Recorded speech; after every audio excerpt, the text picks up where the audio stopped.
it makes me so fucking mad that I put so much emotion in my chest. Yeah, and I feel like it's just overflowing with shit. Yeah, and I feel like I can't express it. Like a child that does not know any cuss words, but that child, it hurts.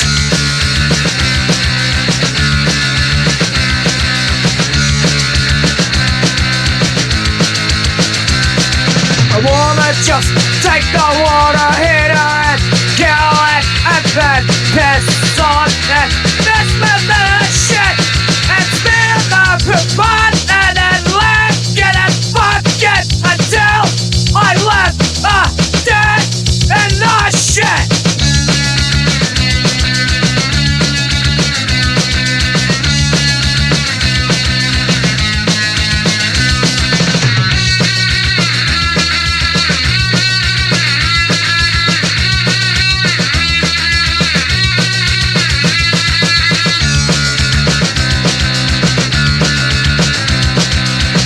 It makes me wanna scream, I love Skibidi Toilet. I'm sick of this piece of shit.